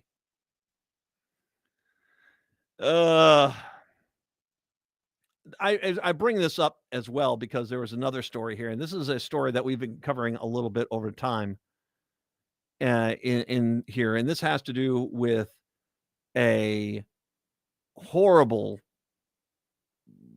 mobile home park out in Marshall, Minnesota, the Broadmoor Valley Mobile Home Park, which is, and what was it? I remember one time we were talking about it, that the school buses were not even going in there because the roads were so poorly maintained, it was damaging the school buses. And that, that you had people that had rental homes, which they were paying for, that had holes to the outside on them, non-working sewage, non-working water, non-working heat, and yet they were charging money for it. And the city of Marshall was really being horrible to its residents, who were clearly being abused by the landlord there. Now, there was a lawsuit. I'll talk about this in a little bit. The owner basically won that lawsuit, which is, I think, tells you a little bit about the mentality of the Christians in Marshall. But residents of the Broadmoor Valley Mobile Home Park voiced fear, frustration, and pleas for help at a city council convened public hearing in the park's impending closure.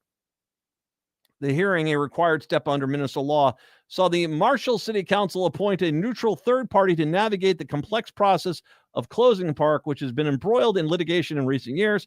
Marshall, please help us, park resident Aeneas Rodriguez said at the hearing on Wednesday night. We are part of Marshall. We are residents from Marshall, and I want to stay here to continue growing my kids and see them graduate from here as well.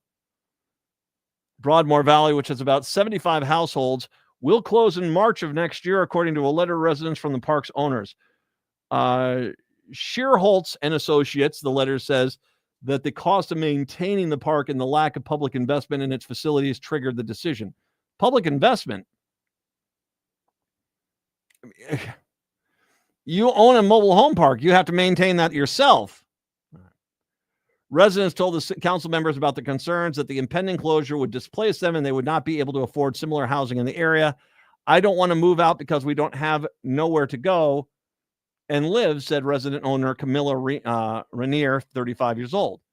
Others in the crowd say about 65 people did not live, of about 65 people who did not live in the park, but read statements that they said came from residents fearful of retribution for speaking out publicly. Okay, I'm about to describe, this is a story I'm about to describe. I think this was this Star Tribune? I'm going to describe the guy that owns this place and his actions during this meeting and some of the things that were said about him. And tell me if it happens to remind you maybe a little bit of one of the characters from It's a Wonderful Life. Here's a little hint. That George Bailey needs to be waterboarded. Yeah, that sort of thing. You know what I'm talking about? There you go. I'll let you see if you can figure out who I'm talking about. Park owner Paul Shearholtz, who attended the hearing, shook his head during the testimony, which he called a waste of time. Some residents, dude, man, you are one cold-hearted guy, man. You are just one cold-hearted dude. We need someplace to live. Shut up! I'm paraphrasing. Some residents of the park have complained for years about conditions at Broadmoor Valley. Many of them during Wednesday's hearing directed their ire at Shearholtz, a Colorado Springs, Colorado-based developer. It was more than just bashing. It was just more bashing. Same thing I've heard for 6 years, Shearholtz said after the hearing. Oh, if you've been hearing this for 6 years, let me ask you something. Did it ever cross your mind that you might be the villain here? You know, if I were to say, punch somebody in the face, and someone said, hey, Matt, you punched that guy in the face. I won't do that anymore. Okay, fine. Now, if for 6 years I was constantly hearing, hey, you keep punching people in the face, that becomes more of a me problem, isn't it? I'm just an observation. It was just more bashing. Same thing I've heard for 6 years, Shearholtz said at the meeting. Shearholtz said many of the complaints against him on Wednesday had already been brought up in a lawsuit, which he'd recently won. His company was sued by the Minnesota Attorney General's office in civil lawsuit. But a jury in February sided in favor of Shearholtz and Associates on almost all his claims. He's now involved in another legal battle as the Minnesota Housing Finance Agency in February filed a lawsuit against his company, alleging that he violated a 2022 grant agreement. Shearholtz has described those claims as bogus allegations.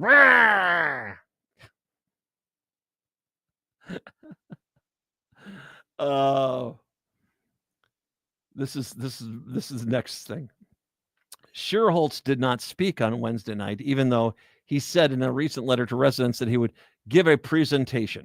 Instead, 2 employees stood up to support Shearholtz at the hearing. They described Shearholtz as someone who is not good with words and can come off as insulting, but said he needed support from residents.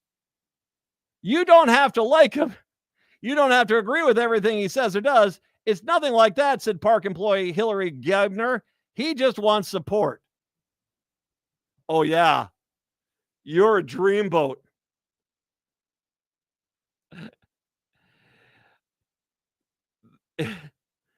They described him. This is his own employees. His own employees described him as not good with words and can come off as insulting.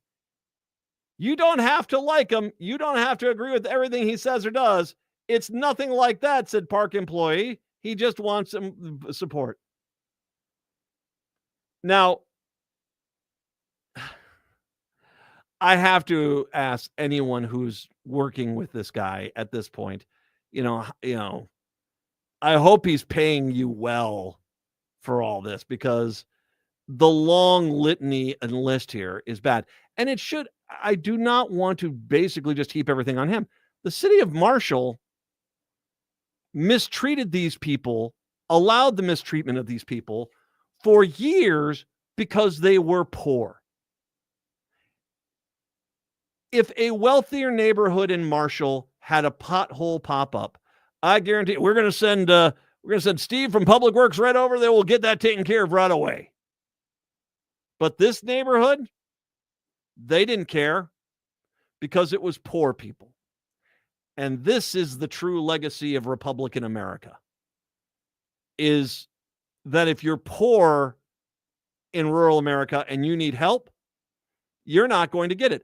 I talked about that dairy that was abusing its employees, and I think it was operating in 3 different counties.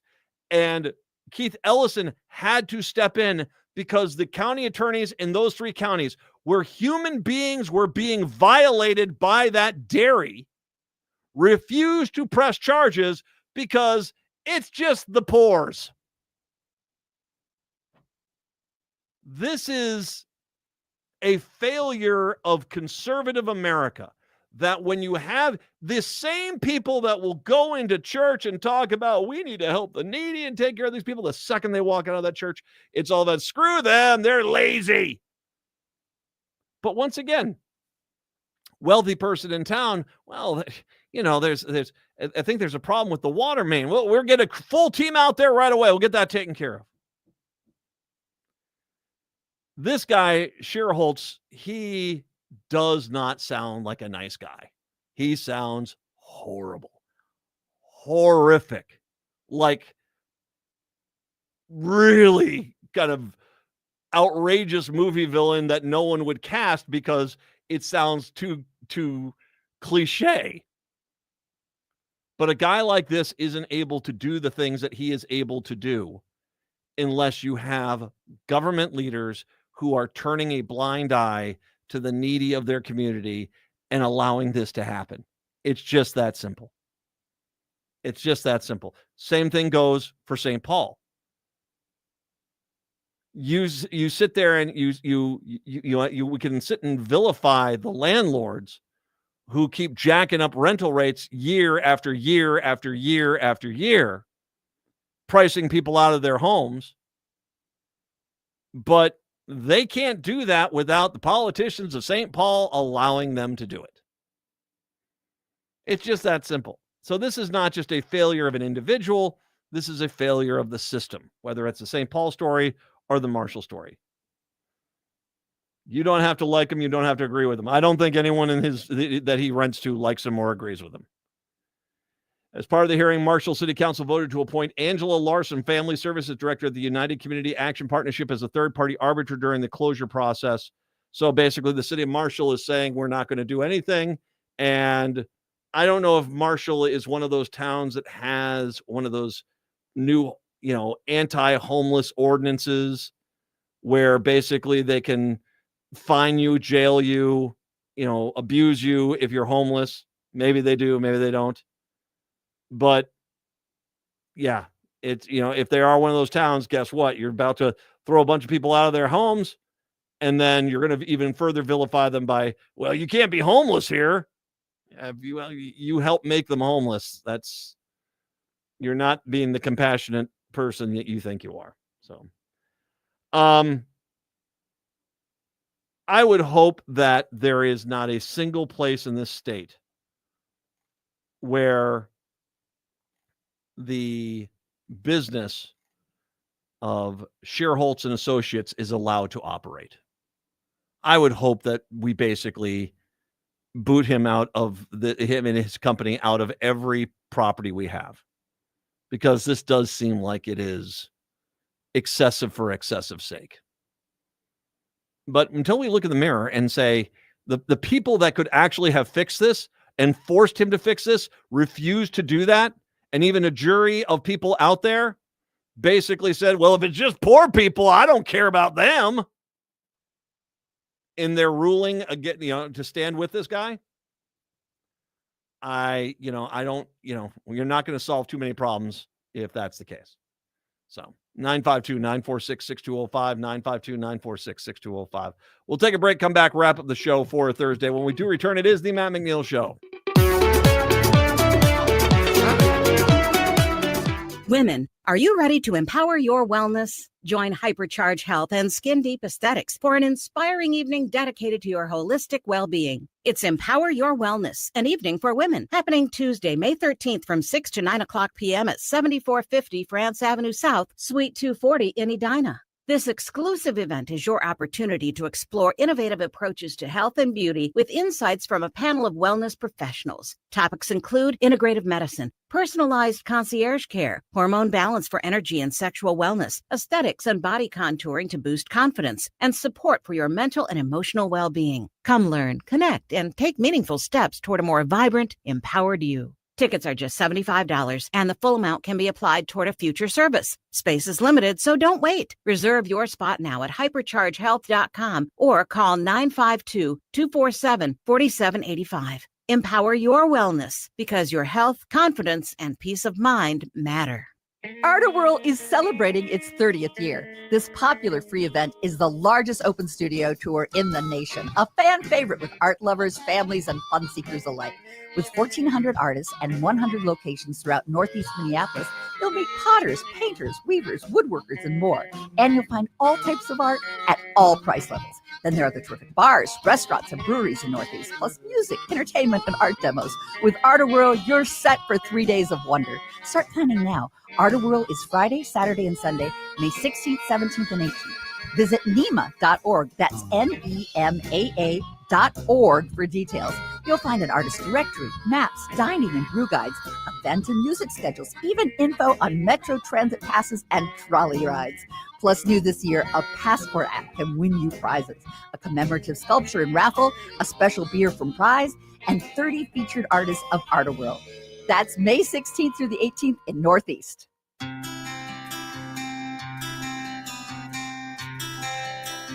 AM 950, the progressive voice of Minnesota, the Matt McNeil Show. So tonight is game 2 of the T-Wolves Golden State. Patrick, you know sports better than I do here. Steph Curry, it sounds like, correct me if I'm wrong, this injury he got in, I think it's the second quarter of the first game, is a pretty bad one. He's going to be gone for a while here, correct? Yeah, if you get ruled out as quickly as he was, pretty much he left the court and they said he's not coming back. So I want you to explain something to me. Okay, they lose Steph Curry, which that team is a dramatically weaker team without Steph Curry. How did the T-Wolves, and that was in the second quarter, how did they lose that game on the first game? Well, I think it was just they didn't adjust. If you're not making threes, and this even goes back to the last game against the Lakers, that if they just chuck up threes, they're not making them. Of course, they won that game against the Lakers, but it's like, well, if it's not working, maybe you should do something else. Is it safe to say that, I mean, this was a tough matchup when Steph Curry was there for us. I mean, as a matter of fact, I think they beat us 3 out of 4 times during the regular season. Without Steph Curry there, we should win this series, correct? Absolutely. Who is their next best pair? I mean, Jimmy Butler's there, which is interesting. I did not realize there is no one currently on the Timberwolves roster that was here when Butler was here. Did you know that? I did know that. Okay. Yeah, he was not liked. I mean, who is a bigger locker room poison, him or Aaron Rodgers? It's a pretty good question. I mean, but Butler's obviously the guy. He's been moved around a lot, and you know, when you have a player that's that good and he can't find a home, that means there's something bigger going on. Yeah, exactly. Who's the other kid they got over there on Golden State? Well, they also have Green, yeah, who's the other veteran of their dynasty. He's probably not going to be able to carry the load for them either. Well, it depends. I mean, it sounds like Gobert, it was whack-a-Gobert day on the first game. Was it? I didn't see that game. Was it as that bad as everyone describes it? I don't know if it's bad as everyone. It wasn't good, but I don't think Rudy was a big fan of it. I'm sure he wasn't. But Gobert with the guy that Green put in a headlock and got a suspension over. Oh, that's right. Ago. I remember that. What team was he on? Golden State at that point, or was it a different team? No, that was on Golden State. Okay, all right. So if we lose this game tonight, we're in big trouble, aren't we? We do not deserve to win this series. If we do not win this if we don't win this game. All right. So it's, even though we should have come back and beat them after Steph went out on the first game, really we'll give them the mulligan. It's hard to sweep in even with injuries, but we should at least, there's a decent chance we should come back here for game 5 being up 3-1, correct? For sure. All right. I don't know. I mean, I got my usual fans who have, I'm getting people saying, agree with me, Matt, don't worry. It's fine. It's game 2. Don't worry. Hey, I was the one that when they traded Cat, I thought this team was doomed. They're already exceeding expectations. I'll talk about that and apologize when that comes down. But yeah, I'm surprised at how eager I am to see this T-Wolves team win. So hopefully they do tonight. Native Roots Radio is up next. We are back tomorrow. Till then, see ya. The strong